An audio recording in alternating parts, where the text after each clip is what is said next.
Adventures with Paul. Hey yo, welcome back to Adventures with Paul. Last week we went to RFK Stadium and I had a lot of positive feedback. I have done numerous stadium tours in the past, whether it be baseball, football, international, soccer, handball, all that sort of thing, and I had a lot of fun doing it. So today I'm gonna bring you another abandoned stadium video and gonna give you meal prep as always. This time I didn't go all out with the cooking, but I am gonna give you a pretty awesome sandwich recipe. So without further ado, you know what time it is. Ready, set, let's go.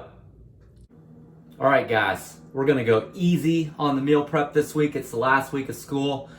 I'm gonna give you a Caprese sandwich, some fresh ingredients, give you some tips. I like to put it in tin foil before I place it in the oven, and the reason for that is I like it to where the bread has a little bit of crust to the outside, but it's soft on the inside. The cheese is gonna get ooey gooey and melted. Super simple, super delicious. Let's get after it. First thing we're gonna do, cut this sub roll in half. Bread knife would be a little better than what I'm using. There we go. Now we're gonna start to layer the ingredients. We're gonna start with the tomato. Like so.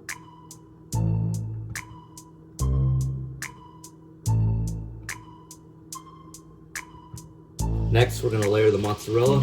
I buy the pre-sliced, mainly because it's easier and it's perfect for these sandwiches. We're just gonna layer this on here. Alright. Next, I'm gonna hit it with a little cracked pepper.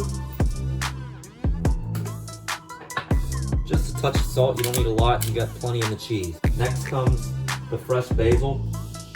I bought a ton of this stuff. Probably gonna end up making a pesto with it, or we're gonna waste it. Got two options. But it's way, way better with the fresh, and don't skimp on it. Don't need to. So here's how I like to do the next step. I use foil. I forgot to show you guys this. It's just balsamic vinegar, but what's cool about it is you can just spray it.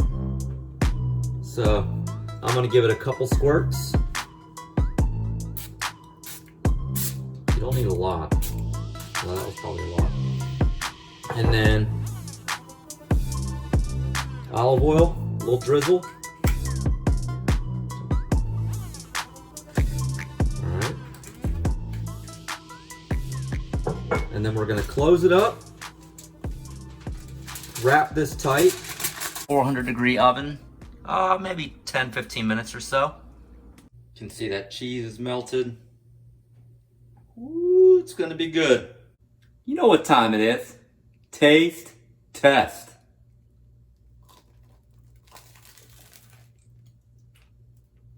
Woo! Mmm. Mmm.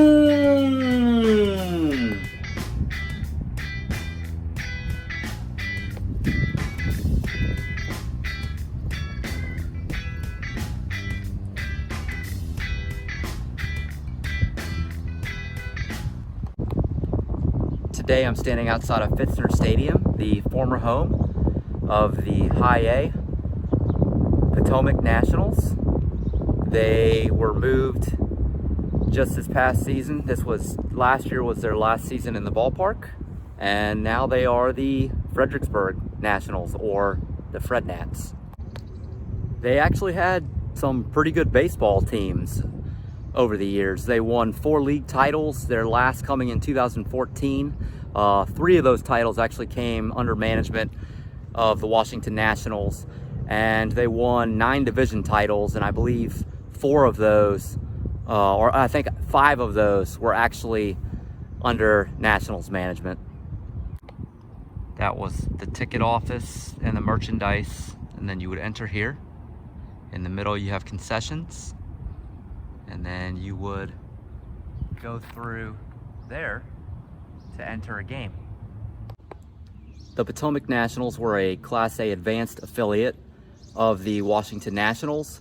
They were a member of the Carolina League from their existence.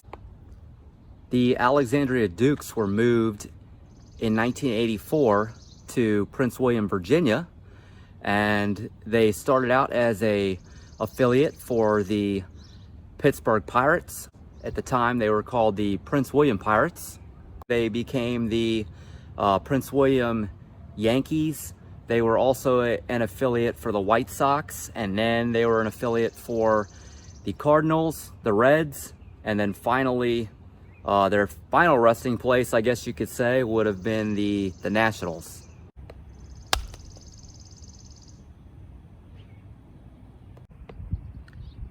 This would have been the batting facility for Prince William.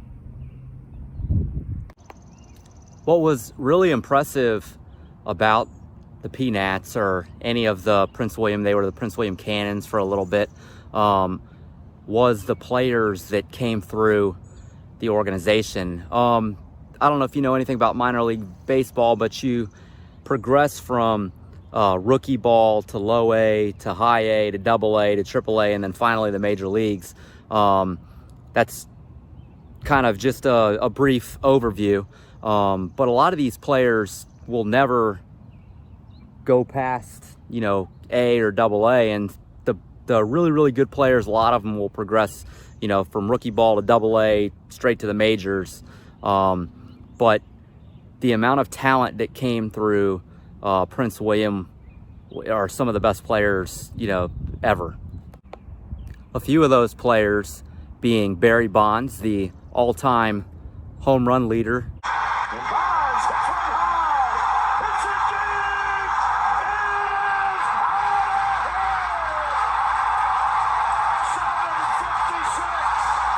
In Major League Baseball, steroid era or not, the guys at the top of the list, according to the MLB.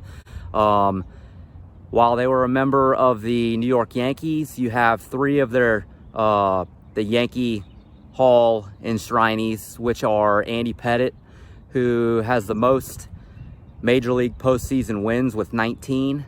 You have Jorge Posada. He was the only catcher other than Yogi Berra to hit 30 home runs in a season.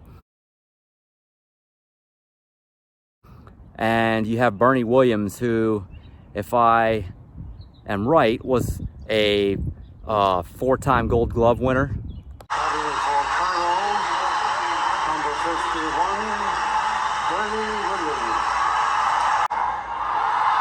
Fly ball right center field. Wells and Rios. Some other names are Albert Pujols. Most of you know him. He's at the top of almost every statistical category ever in the history of Major League Baseball. There's a flare out to right field, and there it is. Hit number 3,000 for Albert Pujols. Rick Ankiel. Trying to think of some other names. Pete Rose Jr. And then some of your Nats players, you have guys like Ian Desmond, Jordan Zimmerman. Maglio Ordonez, he was another guy when they played for the White Sox. Coco Crisp, Michael Cameron, players like that. Just guys that were some of the tops at their positions.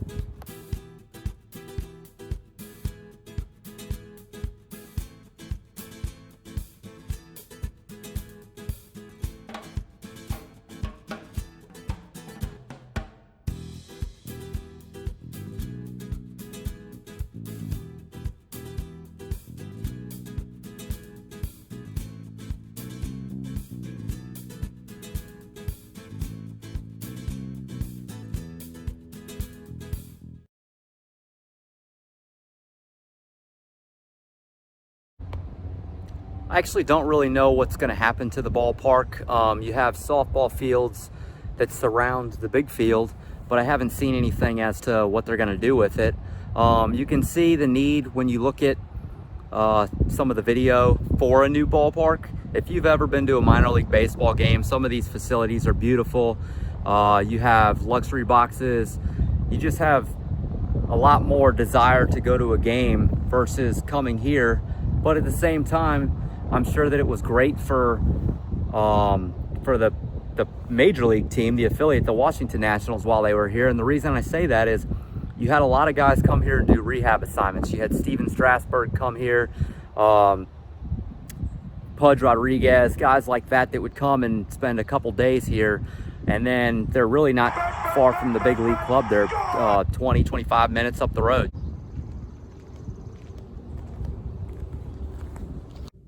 Hey guys, welcome back. Well, what'd you think of the Peanut Stadium? It was a lot of fun to film. I have a lot of great memories from the ballpark. It's kind of sad to see him go. And doing the research, it was kind of neat because I found even more information. I knew about a lot of the players that had come through there, but I didn't know the past history about them coming from Alexandria and things like that. So if you like this video, give it a thumbs up.